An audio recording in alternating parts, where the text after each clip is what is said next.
Olá, olá! Tá começando agora mais um Marketing Causa, sua bússola de conteúdo na web. Eu sou Jefferson Vieira e estou aqui para trazer as pautas mais importantes do mundo do marketing, negócios, tecnologia, tudo que você quiser saber, a gente vai te informar para começar a semana bem informado, né? Vamos lá falar um pouquinho das pautas. Você sabe que eu já estou nesse modelo novo aqui em que eu estou apenas eu e eu mesmo aqui fazendo a apresentação das notícias, e eu vou começar falando sobre o relançamento da Nokia, que é aquela linha do tijolão, não sei se você lembra dele, mas na época ali de 2000, ali naqueles auros tempos que nunca mais voltarão, a gente sabe que quem dominava as paradas de celular era a Nokia, né? A Nokia, ela tinha uns modelos, né, que foram ali domínio total mundial.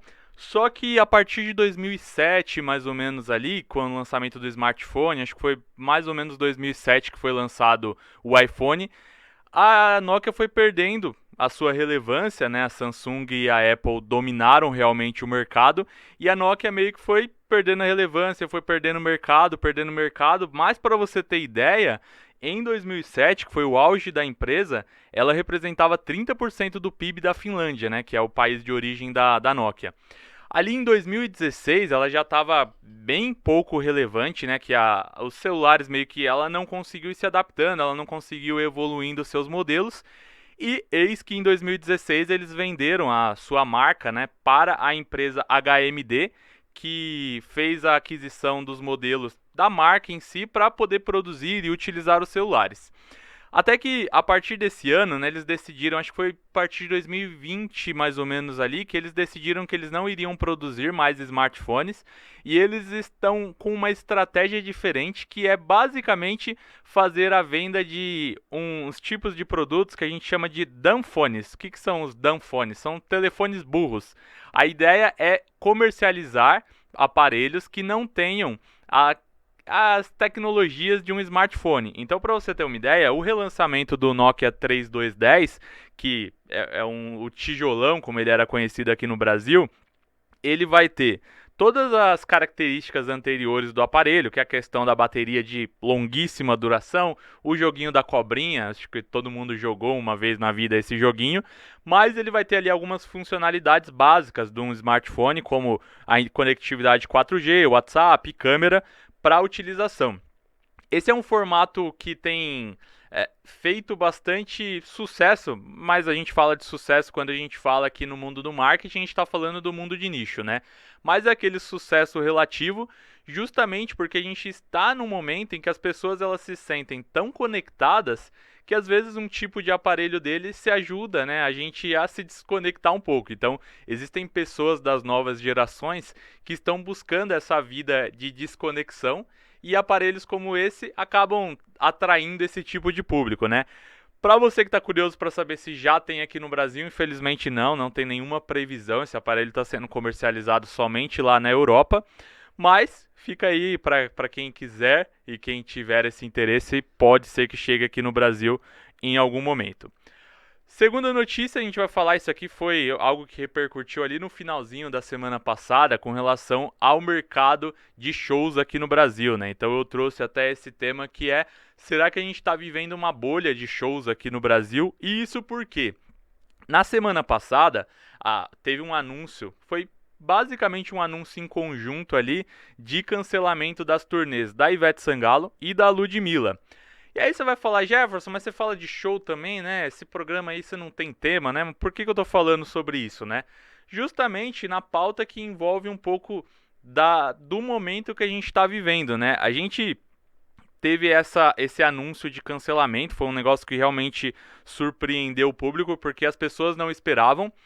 E vai meio que na contramão do que tem acontecido dentro da indústria, né? A gente tem visto que depois da pandemia, o número de shows, o volume de movimentação para grandes shows tem crescido aqui no Brasil, mas o que tem se notado é que os grandes shows eles têm se concentrado muito para artistas internacionais, né? Então você tem aí o Bruno Mars, que está vindo aqui no Brasil, a gente teve show de muitos artistas internacionais, enquanto que os artistas nacionais, e aí foi um movimento, justamente de tentar trazer esses grandes shows, então shows em estádios e tudo mais, mas a demanda de público não parece estar sendo suficiente, né?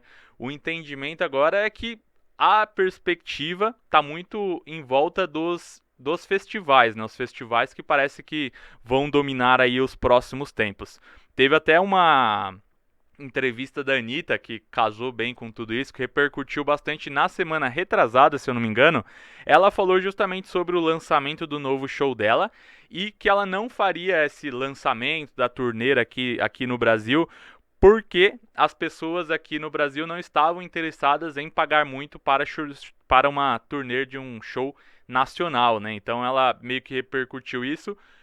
Não foi muito bom para ela, porque aí o pessoal começou a criticar tudo mais, e logo na outra semana veio esse anúncio do cancelamento das turnês. Depois eu vi até o Léo Stronda, acho que ele também comentou sobre o cancelamento das turnês. Então a gente tem aí um movimento que pode estar acontecendo justamente da inflação de shows que aconteceram em termos de valor de ingresso. Muita gente ressaltou, até no caso do show da Ludmilla com o show da Ivete Sangalo, a questão do valor, né? O show da Ivete Sangalo, ele chegava a custar entre 100 e 700 reais o valor do ingresso, enquanto que o da Ludmilla estava custando entre 95 e 500 reais. Para você ter uma ideia, isso acaba sendo até mais caro do que um show internacional, dependendo ali do tipo de ingresso que você está comprando.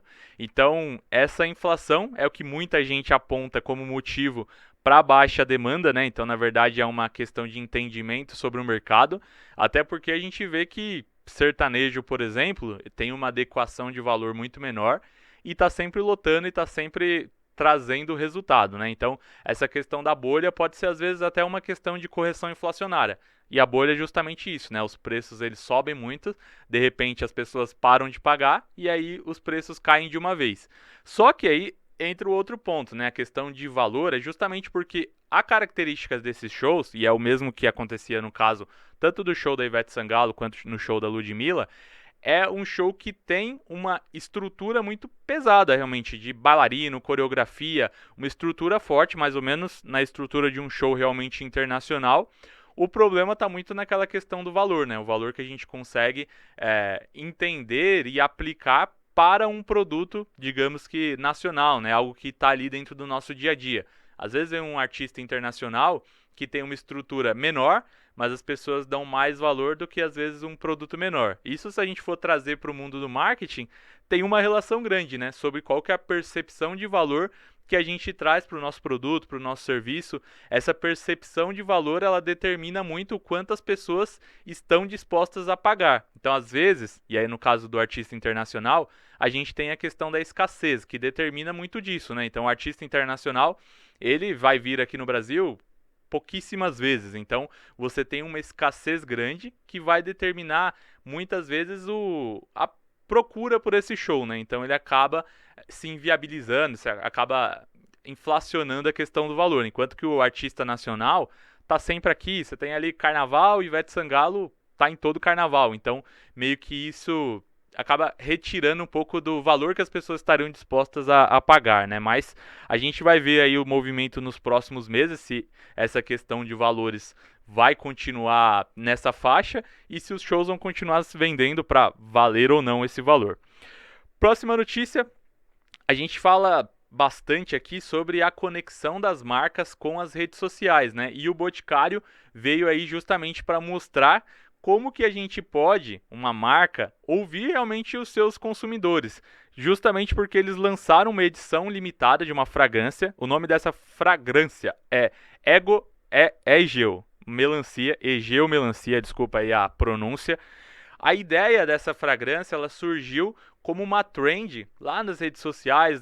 Depois da pandemia, o TikTok, o Boticário, ele lançou algumas fragrâncias para as redes sociais, meio que como formatos de ideias, e isso viralizou bastante. O público mais jovem, principalmente ali no TikTok, gostou da ideia e ficou pedindo lá para eles produzirem essa fragrância, pedindo, até que eles ouviram o público dele e lançaram essa edição limitada da fragrância Egeu Melancia, que vai ser vendida aí por tempo limitado. Isso me traz muito uma questão sobre a utilização de marcas com ouvir realmente o seu público, né? Então você entender aquilo que o seu público está pedindo e fazer o lançamento. Até trouxe recentemente o caso do McDonald's, que fez o lançamento do McFish. Deu ali uma polêmicazinha porque eles não conseguiram se preparar para a estrutura, mas é muito interessante você perceber as marcas que às vezes pegam uma situação, uma trend do TikTok que viralizou e transforma isso dentro de uma espécie de campanha, né? Um lançamento para o produto da marca. Então a gente tem essas possibilidades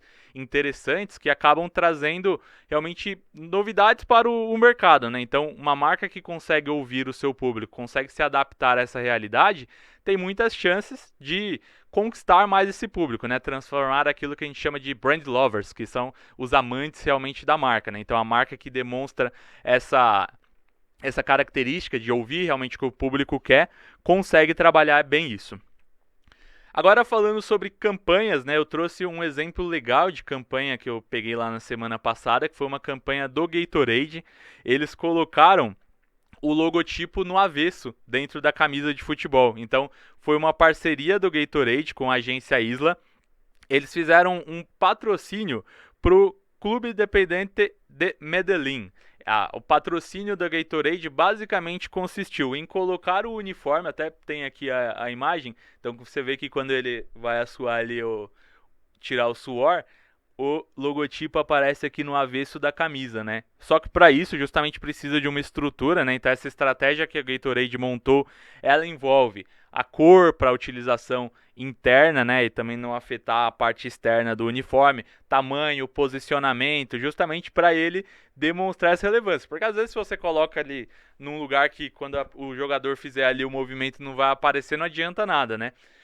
É uma estratégia diferente, mas que vem justamente naquela questão de trabalhar a visibilidade da marca, né? Então, uma marca que ela vai utilizando estratégias diferentes, ela tenta se diferenciar com alguma ação, com alguma campanha, no caso ali, uma ação diferenciada, para contagiar o público, meio que, no caso aqui, né, para gerar um hype, para gerar um movimento, um burburinho que acaba virando notícia, e estamos aqui falando, né? A ideia dessa campanha é eles fazerem ações semelhantes em outros times também aqui da América Latina. Próxima notícia, agora eu trouxe aqui uma questão falando sobre a utilização de memes nas redes sociais. Isso aqui foi uma pesquisa do Instituto Z que fala justamente sobre a geração de memes como uma cultura realmente para as novas gerações. Então, essa foi uma pesquisa feita para gerações de pessoas de 13 a 27 anos e o objetivo é justamente entender como que essa geração consumia memes. E aí tem alguns números interessantes, né, que segundo a pesquisa, 62% das pessoas que responderam utilizam a internet diariamente, sendo o smartphone como principal acesso. 80% acreditam que os memes facilitam a conexão com outras pessoas, 86% interagem diariamente com memes em redes sociais, 86% compartilham memes, pelo menos em uma rede social ou em algum grupo de amigos online, e 98% utilizam o Instagram como principal rede social para consumo. E aí a gente falando especificamente de memes, né? A gente tem o TikTok com 55% e o YouTube com 49%. Sabe aquele seu amiguinho que fica ali te mandando um Reels todo dia? Ele está aqui dentro desses 98% de pessoas que são impactadas com a utilização de memes, né?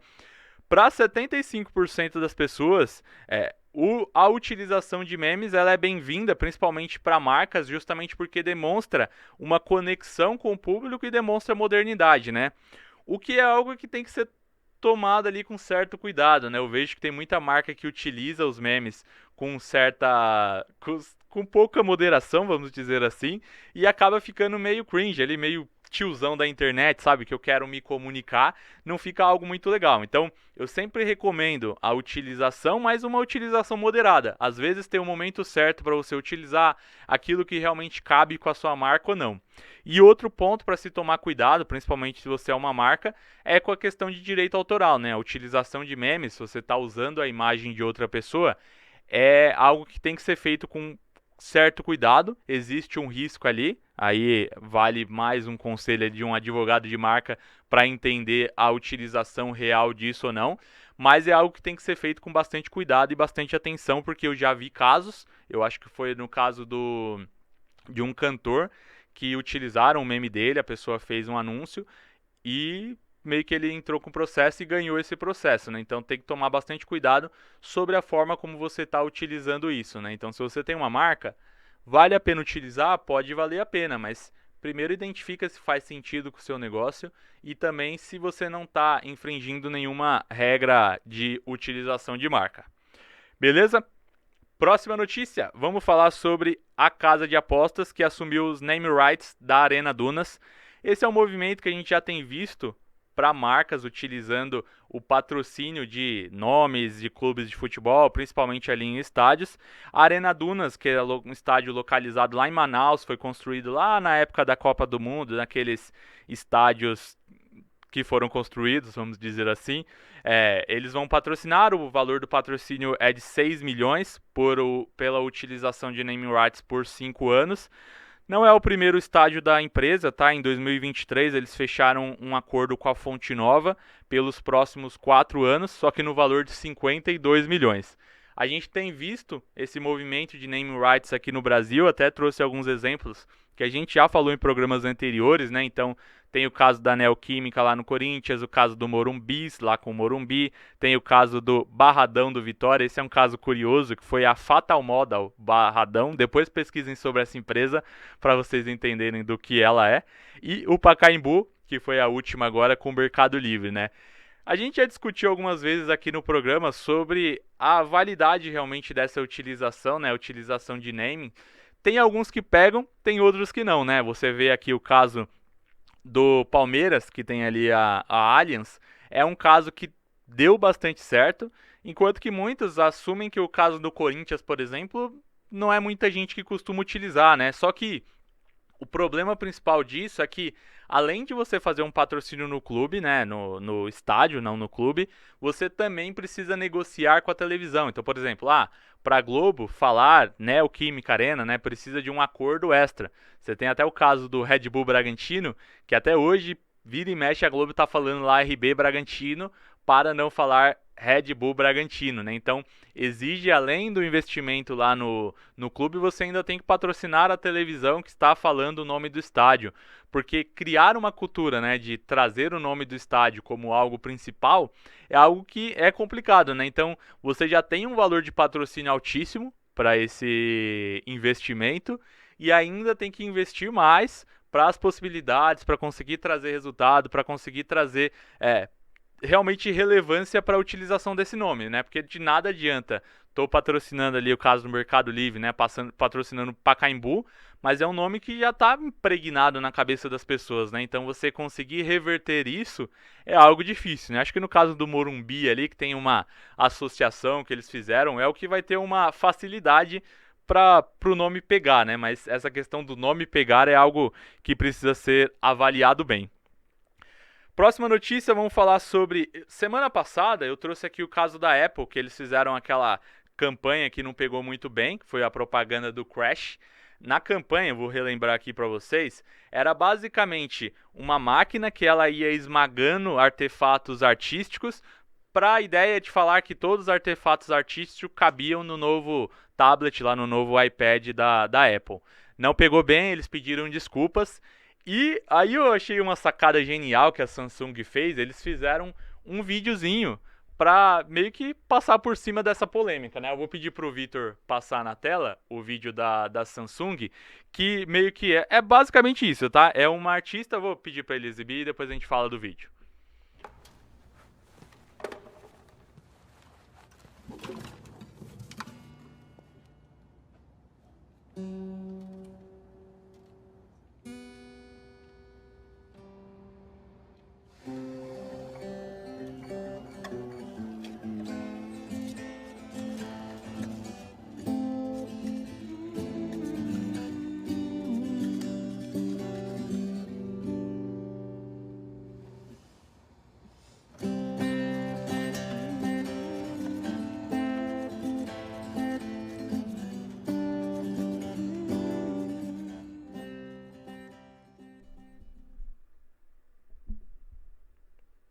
É isso. A criatividade não pode ser destruída, né? Essa é o encerramento que eles trazem dentro da campanha.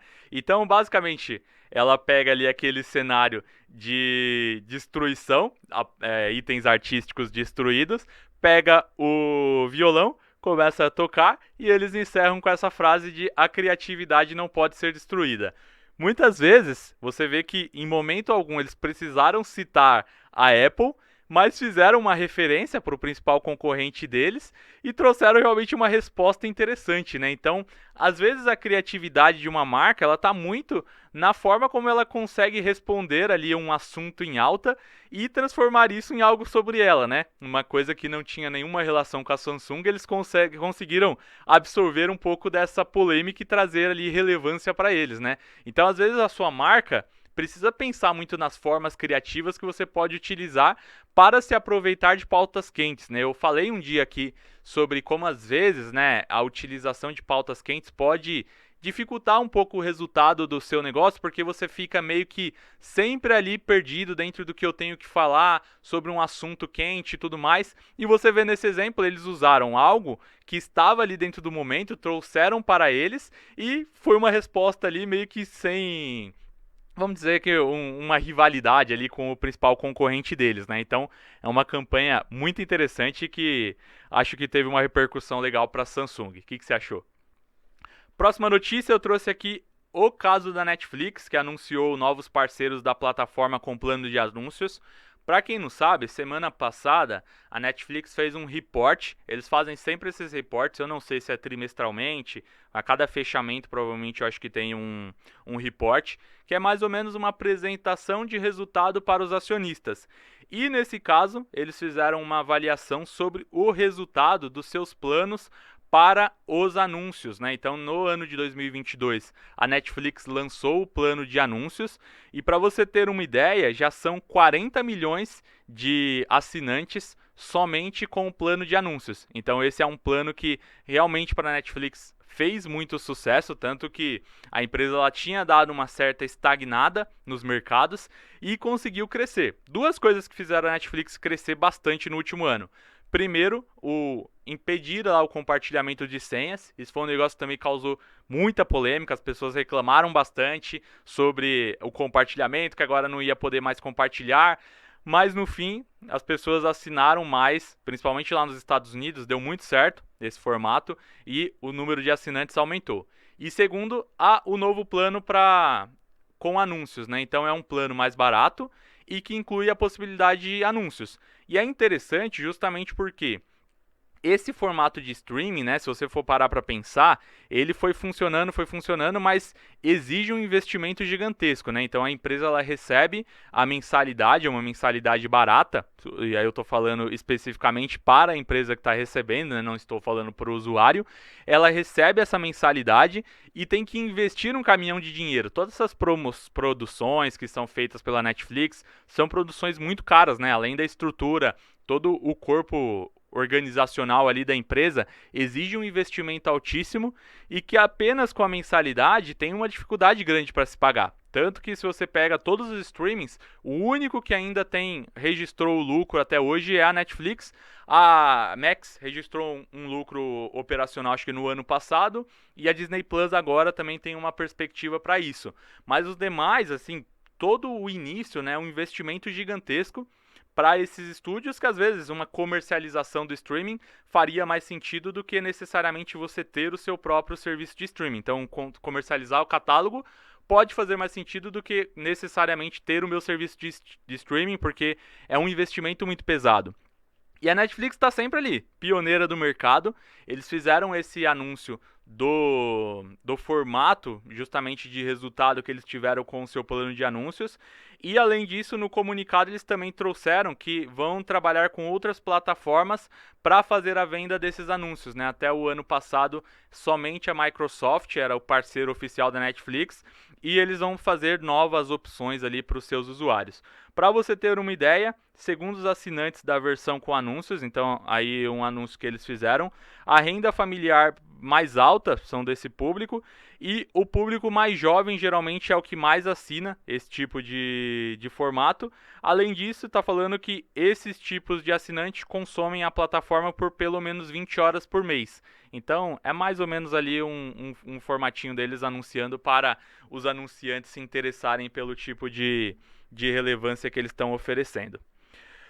Bom, falamos aí das nossas principais notícias da semana. Agora vamos para aquele momento que é o nosso Giro Caos, né? Para a gente fazer ali os resumões do que aconteceu, do que a gente tem de relevante para essa semana. Primeira coisa, que a OpenAI fez o lançamento do seu novo modelo de ChatGPT, o ChatGPT 4.0, ou O, eu não sei ali se é um 0, eu acho que é um O, ChatGPT 4, vou colocar assim. É o novo modelo que já está disponível aqui no Brasil, então ele está disponível de forma gratuita, mas é uma versão limitada, então se você quiser utilizar, tem ali um certo limite de pesquisas que você consegue fazer, então ele te limita um certo tempo. Para essa nova versão, a ideia é que ele funcione mais rapidamente e que ele tenha uma sinergia maior para te entender. Então ele te entende com imagens e com áudio. Então se eu estou falando, não sei se vocês já utilizaram ali a Alexa, como que funciona, né? Quando você pega uma Alexa, você fala, ela pega o que você falou, ela vai descrever isso e traduz. Então, por isso que tem aquele tempinho de delay. E a ideia com esse novo modelo do ChatGPT, ele já te entende no áudio. Então, ele fica muito mais rápido e ágil para te dar as respostas. Além disso, tem uma conexão direta ali com a internet, que diferente do outro modelo, não tinha essa conexão. Então, ele vai ter uma conexão mais rápida e direta ali com as conexões da internet. Outra notícia também para o nosso Giro Caos, Omelete e Porta dos Fundos fecharam uma parceria de conteúdo. Eu sempre falo muito aqui sobre collabs de marcas, né? Então sempre traz ali o caso da CIMED, que está sempre fazendo ali as parcerias.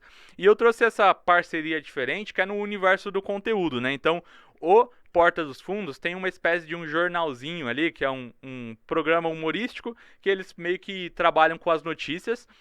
E eles fizeram uma parceria com o Omelete para trazer essas notícias para o mundo dos nerds. Então eles vão falar sobre assuntos de cultura pop.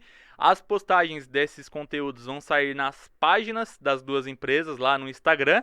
É um formatinho diferente, que eu acho legal esse formato de collab, justamente porque é algo que agrega, né? Então eles já falam sobre as notícias de cultura pop, agregam ali com o tom sarcástico, humorístico do Omelete, do Porta dos Fundos, e meio que você faz uma integração que vai gerando relevância para as duas marcas, né? Eu tava até vendo os comentários do primeiro programa de lançamento, foram bem positivos ali os resultados, né? Então, às vezes, investir em collabs, em formatos, é algo que pode ser interessante para o seu negócio, né? Então, tem que se pensar bem nesse formato. Então, às vezes, muitas empresas ficam ali muito pensando apenas em collabs relacionadas ao meu negócio em si. Às vezes, uns formatos diferentes podem trazer resultados para o seu negócio. Última notícia do Giro Caos. Brasil será sede da Copa do Mundo Feminina em 2027. Então esse foi um anúncio também na última sexta-feira, dia 17, lá na sede da FIFA. Dos 12 estádios utilizados em 2014, 10 deles vão ser utilizados para receber os jogos da Copa do Mundo Feminina.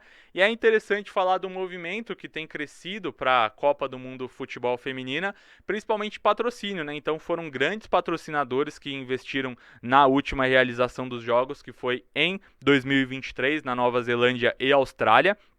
E é um movimento bem interessante que tem feito as marcas investirem, e acredito que principalmente ali a relevância tende a crescer.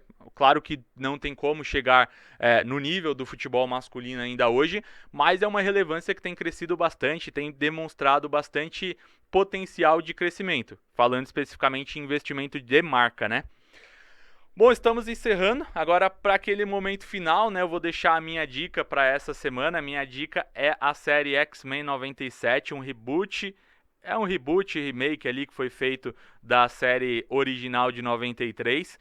E é bem interessante a gente falar sobre como que eles conseguiram se reinventar. A série terminou na semana passada com o último episódio. E assim, eles conseguiram se reinventar de uma forma que eu realmente não imaginava, né, que aquele remake que era aquele seriado, bem ali no meu tempo da infância, eles conseguiram transformar isso em algo que se atualiza. e ao mesmo tempo a série é de 93, mas ela consegue ser muito pé no chão com a realidade que a gente vive hoje, né? Então, se você tem uma dica para essa semana, assiste aí X-Men 97, está disponível lá no Disney Plus. Bom, agora vamos para o finalmente do nosso episódio. A partir da semana que vem, eu queria deixar aqui um comunicado, a gente vai alterar um pouquinho o formato do nosso programa. A gente vai entrar numa onda de temáticos, né? São programas especiais, a gente sabe que o marketing tem muitas possibilidades e eu resolvi fazer ali algumas entrevistas com pessoas das áreas para a gente falar. Então, eu trouxe temas de fotografia, temas de vendas, tem muitos temas diferentes que a gente vai abordar dentro do mundo do marketing. Então, nas próximas semanas teremos aí programas especiais lançando essas temáticas. Não deixem de assistir, vale muito a pena. Tem convidados bacanas, convidados especiais e eu tenho certeza que vocês vão curtir. Beleza? Para finalizar, não deixe de assinar a nossa newsletter, está sempre lá disponível, marketingcaos.substack.com, e nos vemos semana que vem com mais um episódio do Marketing Caos. É isso!